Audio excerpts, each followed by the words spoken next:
বাংলাদেশের খেলা দেখছি কালকে, খারাপ না।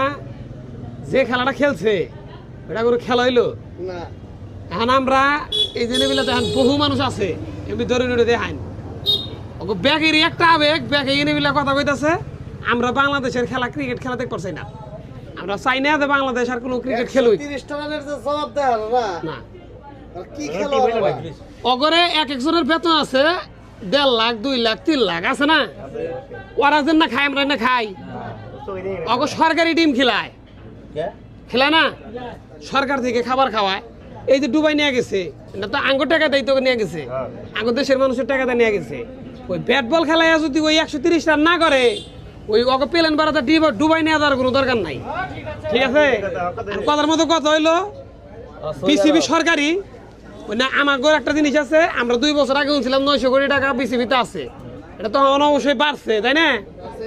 অগমত অগরে বিদায় দিয়ে দিক, অথবা সরকারি কোনো একটা পোস্টে চাকরি দিয়ে দিক, যেহেতু খেলাধুলা করে। আর আঙ্গ ব্যক্তিগতভাবে ওই 1000 কোটি টাকা, আমরা আঙ্গ দেশের কয় হাজার মানুষ আছে, কয় কোটি মানুষ, 20 কোটি মানুষ। 20 কোটি মানুষের ভিতরে এই 1000 কোটি টাকা সমান ভাগে বিকাশে ভাগ করে দিই। আমরা মনে করো যে এই খেলা দেখতে পারছি না, আমরা এই খেলা দেখব না। রাত জায়গা রাত 12টা পর্যন্ত খেলা দেখে, একটা কারেন্ট নাই, একটা ই নাই, নিজস্ব টাকাতে এমবি কিনা খেলা দেখে। এই খেলা যদি ফাইনালে না যাইতে পারে, আঙ্গ খেলা দেন না গো, আপনারা দেখবেন? কেউ দেখবো না, আমরা খেলা দেখবো না। আঙ্গ সবার কাছেই আঙ্গ বাংলাদেশ ক্রিকেট বোর্ড একটা আবদার, আপনারা অগরে সরকারি চাকরি দেন, আঙ্গ সমস্যা নাই। অথবা 1 লাখ করে টাকা তোরাও পাবো, যদি আমরা 900 কোটি 1000 কোটি টাকা থেকে পাইলে পাম না।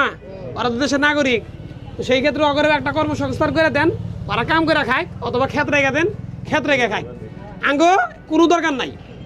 আমরা ওই টাকা দিয়ে অগরে ওই ইংল্যান্ড পাঠামু, অমুক দেশে পাঠামু, হেমুক দেশে পাঠামু, যাইয়া বাড়ি দেবো না।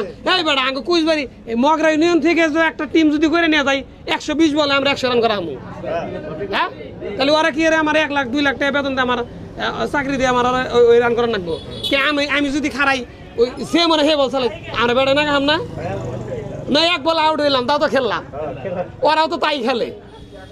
হ্যাঁ, এই যে তাহিদ রিজা 10 বলে 5 রান করছে, ওই যে ওর নামাই দিলি ও ঠেক দেখারাই থাকা, ও 2-4-5 রান কানি গুনিতে নাগলি মাঝে মাঝে ফরে জায়গা পাস। আর কিছুই বলার নাই। ঠিক আছে, বাংলাদেশ টিম আমরা আসলে ব্যক্তিগতভাবে আসলে চাইতেছি না, দেশের নাগরিক চাইতেছে না। এই জন্য সব দেশের ভবিষ্যৎ ওরা তো আসল খেলা নিয়ে, ওরা খেলা নিয়ে আছে। এত খেলে সারাদিন খেলে কেন ব্যাট বলে নাগাইতে পারবো না? আর আউট হয়েছে না কেন? আউটের শ্রদ্ধা। হ্যাঁ, ওই শাহিন আফ্রিদির ক্যাচটা মিস করলো, ওই না ক্যাচ মিসের সিস্টেম। আগের ম্যাচে ওই কি এর নাম জানি কি, অভিষেক শর্মার ক্যাচ মিস, হাতের ক্যাচ। তুই সারাদিন ই করলি, ওইটা মিস হবো গে? অন্য দেশের খেলা আমরা দেই না। যাই হোক, এত কথা কবার চাই না, এখন মুখ দেয় হয়তো অন্য কিছু আসতে পারে, ভিডিও নেই কারেন। ঠিক আছে, আর যাগো কমেন্টে কিছু কর থাকে, আপনারা যদি আঙ্গনকে সমর্থন থাকে, আমরা খেলা দেখবো ফুটবল, বছরে 1বার 2বার খেলা হবো, ওইটাই আমরা দেখবো। আঙ্গ এত খেলা দরকার নাই। বাংলাদেশ হারলেও দুঃখ লাগে না, পারলেও দুঃখ লাগে না। কিন্তু ক্রিকেটের ভিতরে যেহেতু বাংলাদেশের মানুষের একটা আবেগ কাজ করে, সেই ক্ষেত্রে আমরা চাই না যে আমাকে বাংলাদেশের এখনো ক্রিকেট খেলা থাক। আর্জেন্টিনা ক্রিকেট খেলে না, ব্রাজিল ক্রিকেট খেলে না, ওকে চলে না। হ্যাঁ, আর কোনো কিছু দরকার নাই, এইটাই হলো কথা।